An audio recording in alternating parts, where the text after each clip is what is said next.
Habits are more vital than revivals.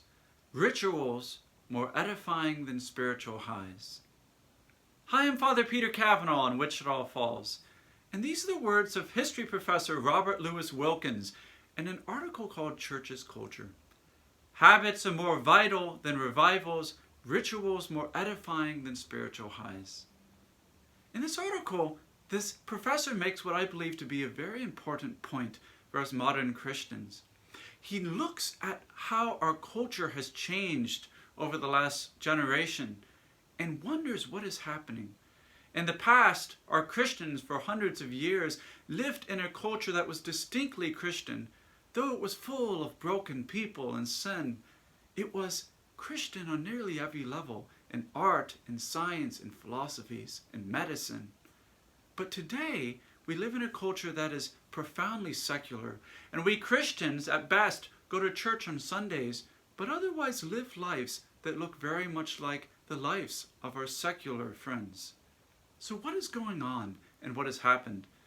Today, many churches in America have been quick to innovate, to throw out all those old crusty traditions and rituals for the sake of being spontaneous and keeping our children in the church. But perhaps we have pulled the rug from under our feet. Why has Christianity historically made such a big deal about these rituals? This is certainly a question that comes to me often as an Orthodox Christian. And in Orthodoxy, the oldest form of Christianity, we have an entire lifestyle based around rituals passed down since the first few centuries of Christ and the church. And so what's the big deal? Why, some of my friends ask me, do we make such a big deal about going to all the feasts and all the fasting periods throughout the year? Why we schedule our entire calendar around the holy days and the seasons? Or why we invite our priest again and again during Epiphany to bring holy water and bless our homes? Or why does our liturgy follow this pattern so ancient and with so much symbolism? Well, in reality, these rituals have a way of embedding our faith into our day-to-day experience. Whether it has to do with the colors of the robes and the priest, the chanting, or the seasons, it sets a sort of metronome in our life so that we are constantly tuned back in to what it is to be a Christian. We are called to become kingdom people, if you will. That in other words, our culture should be defined by the church and everything else should follow from out of that. In that we get this structure in the rituals.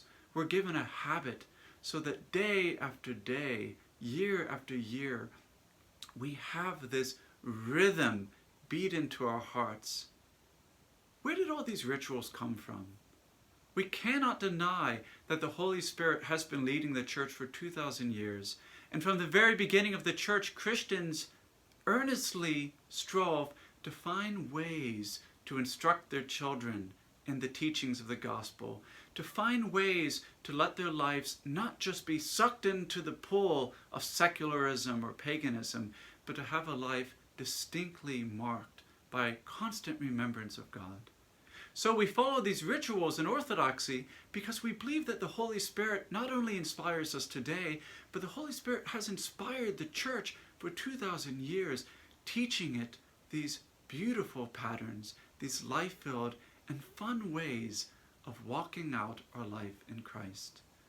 I'm Father Peter Cavanaugh at St. Benedict Orthodox Church, and I'd like to invite you to come by and pay us a visit or to check out a local Orthodox church and to discover Christianity with roots. God bless you. Have a good day.